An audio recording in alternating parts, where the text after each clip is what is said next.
Welcome to the America's 360 podcast. Get the inside scoop and the outside perspective on the latest developments from Canada, Latin America, and everywhere in between. America's 360 is a production of the Woodrow Wilson International Center for Scholars. Hello and welcome back to another episode of America's 360. I'm John Molesky. This program is brought to you by the world's #1 think tank for regional studies, the Woodrow Wilson International Center for Scholars. And America's 360 is a collaboration among the Center's Argentina Project, Brazil Institute, Canada Institute, Latin American Program, and Mexico Institute. Well, June is Pride Month in the United States. The purpose of the commemorative month is to recognize the impact that lesbian, gay, bisexual, and transgender individuals have made on history locally, nationally, and internationally. It's a time to recognize and celebrate the LGBTQ plus community. But let's face it, for many LGBTQ plus people in the Americas, parades and celebrations have been the exception and not the rule. In too many cases, they've faced oppressive legislation and public and private discrimination. However, in the last 10 years, Latin American nations have begun passing landmark legislation granting LGBTQ plus people previously denied rights, recognition, and protections. As we look across the hemisphere, we ask, what strides have been made? How is the fight for equity and visibility continuing, and what work remains? In recognition of Pride Month, our panel will address those issues and more. So let's welcome them to the discussion. Please say hello to Brazil Institute fellow Daniela Campelo. Hey, John. Hi, Danny. Latin American Program Acting Director Benjamin Gadan. Greetings, John. Hi, Benjamin. Mexico Institute Director Andrew Rudman. Hi, John. Hi, Andrew. And finally, Canada Institute Director Christopher Sands. Hello, Chris. Hello, bonjour, John. I love when you speak French, you know that. Or French-Canadian, whatever the case may be. Anyway, well, welcome, everyone. I want to start out, we'll start broad, as we often do, and then we can drill down as things go forward. The Global Acceptance Index uses polls to gauge attitudes and acceptance of LGBT people around the world. And a most recent report showed that over the last 10 years, attitudes toward LGBTQ plus people in most nations in Latin America has greatly improved. So I want to ask each of you, and we'll go around the horn in order of introduction. What do you think has led to these improvements? What is happening? Are these where political movements meet social movements? What insights can you provide? Danny, let's begin with you, please. Actually, John, Brazil is full of contradictions. We have reasons to celebrate. Brazil, the recent polls said that 80% of Brazilians are accepting of LGBT population, which is a big improvement since the last one we had, which was 64%. But still, Brazil is very violent against the LGBT population. So we are the country that most kills transgender people. We have a number of incidents, 22 incidents a day or one every hour against LGBT population. I think that part of the response, the positive response of the last years has been a pushback with respect to the government, because after with the recent administration, there has been a lot of backing down in LGBT policies. And the good news is that now we have many candidates running for elections who are LGBT, elected LGBT candidates in the last 2020 elections. So this is the good news, and I think has a lot to do with activists pushing back against the government. Thanks. Benjamin, what are you saying? Yeah, I believe we haven't just seen an improvement in public opinion, but actually in public policy, and it's been pretty remarkable. I think it was 2010 when Argentina became the first country in the region to legalize same-sex marriage, and now at least 7 countries in the region permit same-sex marriages nationwide. There's been improvements in protections against discrimination in law and in constitution. So I think, like we've heard about Brazil, this doesn't move in only one direction, but broadly in public policy, I think we've seen significant improvement. Thanks, Andrew. Thanks, John. I think in some ways this is maybe an example, as we see in lots of countries, where the politicians are catching up to public opinion, where the politicians tend to be maybe a little more conservative and slower to move. And so you see these groundswells of support. And I think another factor is the sort of intrinsic link between LGBTQ plus and women's rights issues, given that often feminist movements see attacks on homosexuality or transsexuals as as a form of gender-based violence. So I think there's also sort of a confluence, and we've talked about femicide on this podcast a number of times. Chris, Canada, again, a leader, same-sex marriage approved way back in 2005, and I say way back because it's almost a decade before the United States. I think what you see in Canada is sort of the maturation of this debate. Back in 1982, when the Canadians added a Charter of Rights and Liberties to their constitution, as they repatriated it from Great Britain, they included a sort of baseline right against discrimination. So essentially a negative right. Governments should not discriminate on the basis of gender. But what we've seen since is much more proactive policies trying to create more public and acknowledged space for this community. And just to mention a couple of, I think, really important milestones in the last couple of years, Canada had a census last year, 2021, in which for the first time they counted numbers of transgender and non-binary people as well as people of the other orientations. And this is was a real eye-opener because it began to give us real data about people and how they identified. And we just haven't had that on the scale in Canada before. Also, interestingly, Canada has added, in a very public way, another identity, one that you don't see recognized in very many places, but which has real potential here in the Americas, and that's the Two-Spirit identity, which draws from Indigenous and First Nations communities. It's a kind of third gender, if you will, that traditionally maybe biological men who took on women's roles or roles associated with women in the community and vice versa had this sort of middling identity. And it's become, in modern Indigenous communities, an expression of a more ambiguous approach, maybe not fully transgender, but a more ambiguous approach. And it gives you a sense that when it is a lot of letters, we all complain about how many letters get added to that string, but Two-Spirit is one of the ones that's becoming part of the vernacular and part of the conversation, not only in mainstream Canada, but in Indigenous communities as well. Thanks. To Andrew's point about the fact that politicians are attempting to catch up to public opinion in many cases. This is not unusual, right, where biology and reality outpace public policy and laws. And then Danny mentioned that elections and new candidates. What are we seeing across the region in terms of newly elected leaders, leaders who are running for elections that are upcoming? Is there a wave in that regard for either more progressive or more regressive policies? Oh, if I may start, I think that in the case of Brazil, it's not exactly the same picture. There were lots of advances in the 2000s. So Brazil has same-sex marriage. Trans Brazilians can change legal name and gender in official records. Homophobia has become a crime in 2019. And then there was a major reversal under the current government. So it's important to say the first thing is there was a lot of hate speech that came from the government. So Bolsonaro has declared that he would rather have a dead son than a gay son. So this is something that has an impact, of course, in the lives of LGBT people, but also something that happened in other areas of the government, which is not that the rights were reversed, that has been trying to change the law, but what happens is that it's a diminishing of the role of LGBT policies and institutions devoted to those policies. So cutting budgets, changing the leadership. For example, now the Minister of Human Rights, not human rights anymore, is like women, family, and human rights. And she's an ultra-conservative evangelical leader. So in that sense, I think that the government was going backwards in the last 4 years.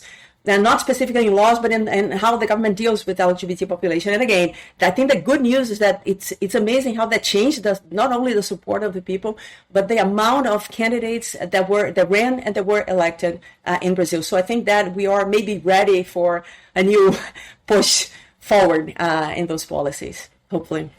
About ideological trends, Benjamin, what do they tell us about where things are headed in terms of LGBTQ plus rights?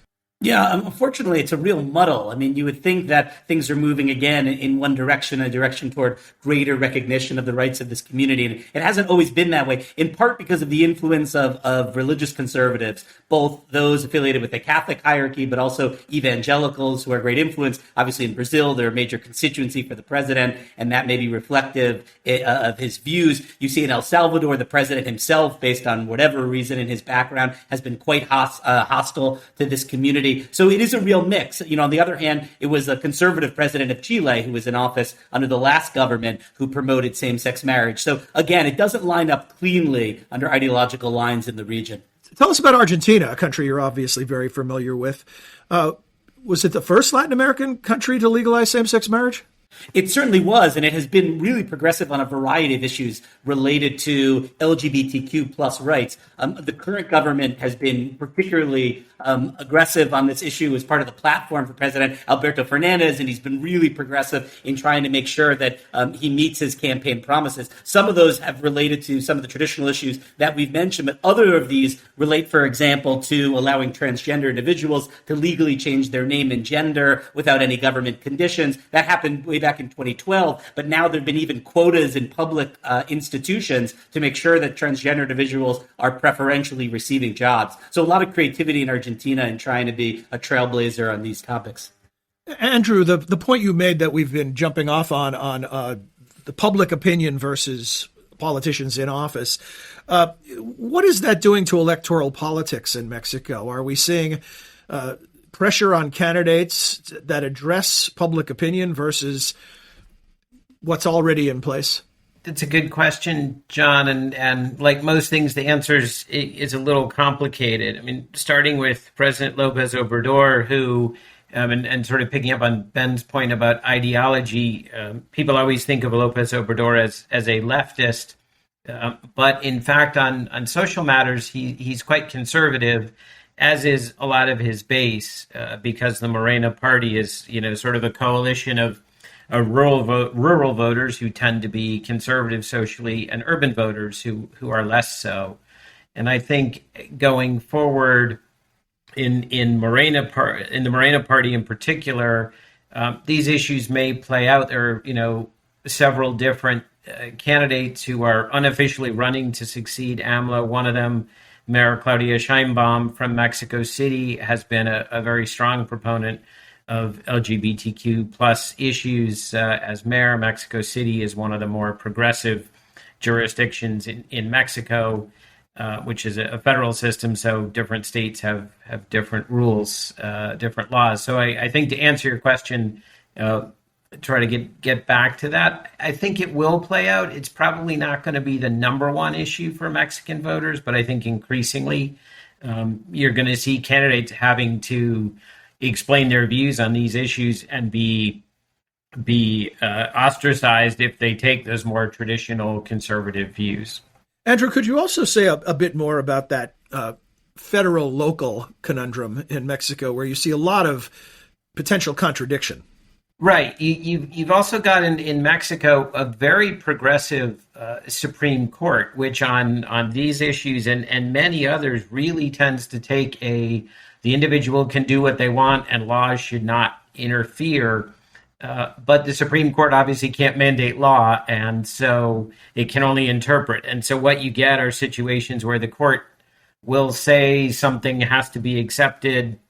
For example, gay marriage has been legal in Mexico City, and the Supreme Court said those marriages have to be accepted in other states. But that's not the same as saying every state has to allow it. So, sort of in a sense, very technical, but I think significant because the states in Mexico can make individual decisions. And that's where you're going to see that playing out, the conservative versus more progressive views. Certainly no shortage of criticism of the U.S. Wait, before I ask this question, Chris, I know you want to say something.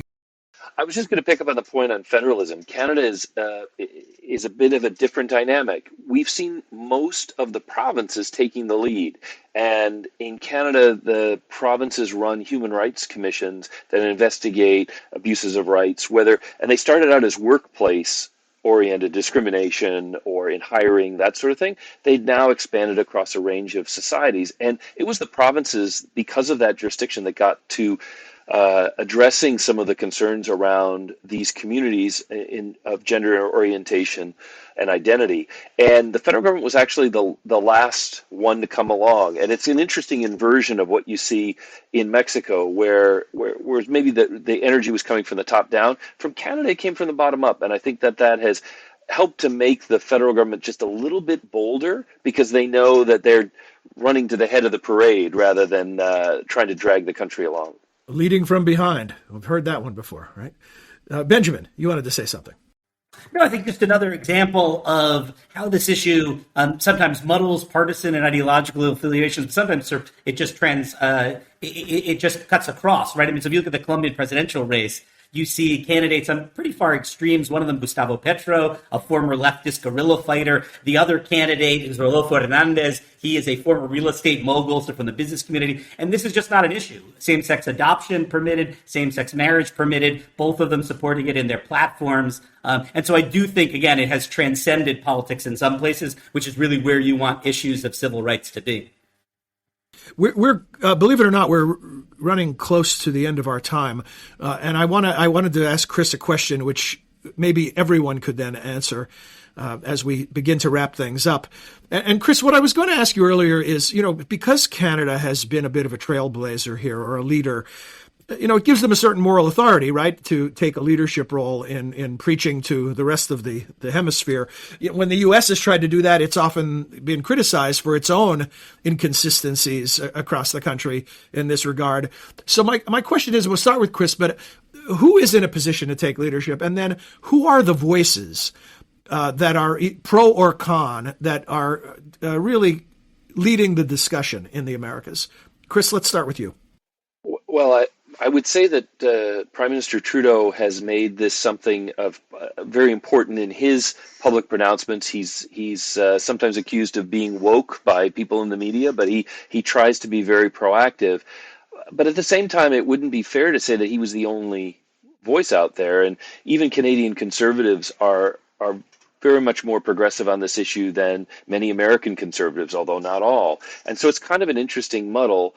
I think what makes Canada's experience and Canada's leadership so potentially valuable is that Canada demonstrates that recognizing rights and being proactive and protecting people from violence doesn't lead to chaos. It doesn't bring the roof down. It is doable, and people can live peacefully and be left alone to do whatever they want if a government simply protects people from violence and from being abused and gives some recognition to their role. Canadians are always very of two minds. They like to be a little superior to the Americans sometimes and remind us of that, but on other times they don't want to seem too preachy. So I think their role as an exemplar is one that other countries can take a look at and maybe learn from. But if we have Canadian listeners, and I know we do, they probably need to sort of just be that shining city on a hill that is more respectful of people rather than doing too much preaching, because oh man, that gets tired very quickly. Yeah.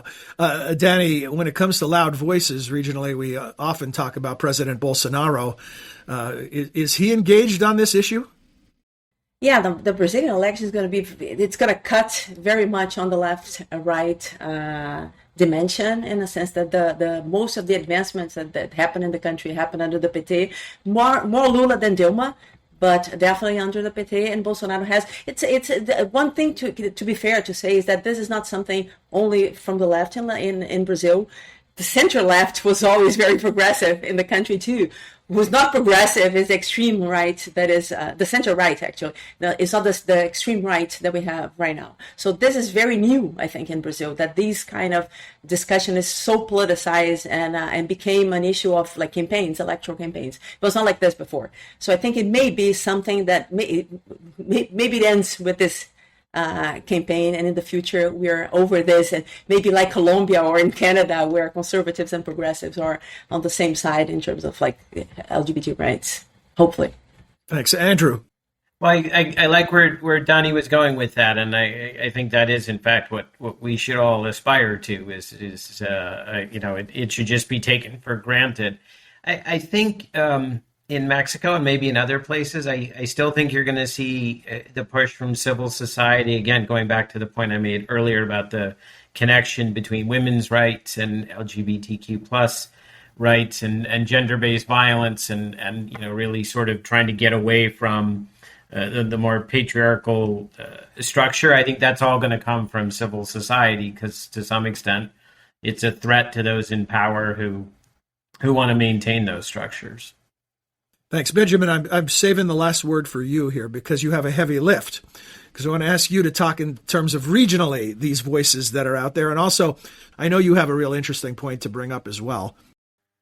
Yeah, I mean, look, you asked whether the United States is modeling, the most progressive policies on this and is a leader. And I think, yes and no is the answer. There are parts of Latin America that I think are quite behind. The Caribbean comes to mind. And when the United States has been advocating for the rights of LGBT people, it has often done so effectively in regions like that. There are times, however, where the United States does not advocate for these issues. And in fact, now within the United States, there are fears that the expected decision reducing or eliminating abortion rights in the United States might also have implications for same-sex marriage. And so while this is happening, I was just in Los Angeles for the Summit of the Americas in line to get into the inaugural ceremony, and there was Claudia Lopez, the first openly lesbian mayor of the city of Bogota, Colombia. And so, I think there are parts of the region that probably are charging ahead, whereas the United States may be moving in a different direction.